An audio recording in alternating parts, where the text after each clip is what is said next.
kikosi cha kocha Pantev bila mshambuliaji na kile ambacho amekionyesha Simba kwa dakika 45. Je, ni kwa namna gani hasa ameweza kukidhi yale mambo ambayo mlikuwa mnayaongea kabla ya kushuhudia dakika 45 za kipindi cha kwanza?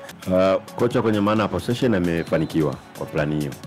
Lakini plani ya pili kwa maana kwamba kuweza kuifungua milango ya wapinzani kupata magoli imekuwa changamoto kutokana na kwamba wachezaji wote wanaocheza kule mbele ni wachezaji wenye aina moja au mfumo mmoja wa uchezaji. Wachezaji wote ni viungo washambuliaji. Ndio maana imepelekea kwao kuweza kushindwa kupata goli. Lakini kimsingi bado kwenye mfumo wake ameonekana umekubali, na anachotakiwa kufanya sasa hapa ni kufanya mabadiliko, kumuingiza mshambuliaji asilia ili iweze kuwanyima utulivu mabeki. Unajua ukiangalia akina Kinito nao wamejaribu kupanda kwa sababu wameona hamna mchezaji mwenye uhatari pale kwenye eneo la Simba pale mbele. Kwa hiyo wameona bora wakati mwingine wanakuja kuongeza nguvu kwenye safu ya ushambuliaji ya timu yao, na ndio maana wanaona Simba wamekwama. Lakini mpaka dakika hii unasifu plani ya kocha kwa sababu wamemiliki mpira, lakini kwenye umaliziaji imekuwa changamoto. Unaweza ukasema kwamba pia kwa nini pengine angekopo striker pengine ingeweza kuwa na madhara, lakini bado huoni nafasi ambazo zilikuwa open zaidi zimetengenezwa na Simba ili iwe kuweza kushinda. Kimsingi bado unaona mwalimu ameamini hadi dakika 45 za mwanzo, lakini na imani kipindi hiki atarudi atakuwa amefanya mabadiliko. Bado unaona pale panahitajika acheze mshambuliaji asilia kwa nafasi ambazo Simba amekosa, kwa mfano nafasi ya Morris Abraham.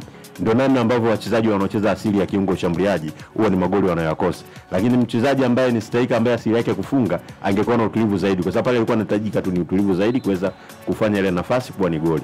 Lakini vinginevyo unaona eneo la kati pia kumekuwa na kutokuelewana baina ya Kante pamoja na Nabi Kamara. Yaani mara nyingi mpira unakuta watu wanakuwa eneo moja. Akueleweki namba 6 ni nani na namba 8 ni nani. Hilo nalo nafikiri imekuwa ni changamoto.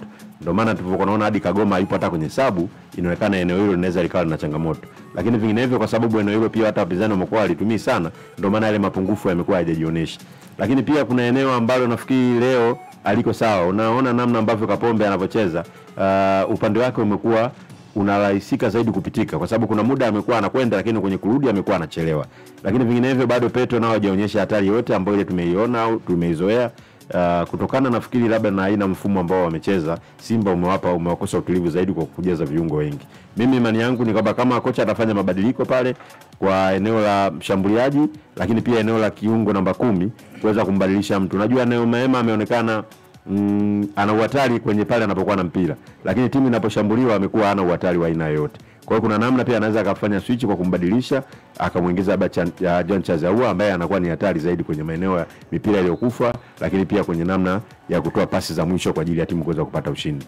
Vinginevyo bado unaona Simba mechi wameikamata na bado iko mikononi mwao. Ni wao wenyewe kufanya maamuzi ya kuweza kupata magoli. Salamu FM kutoka Dar es Salaam.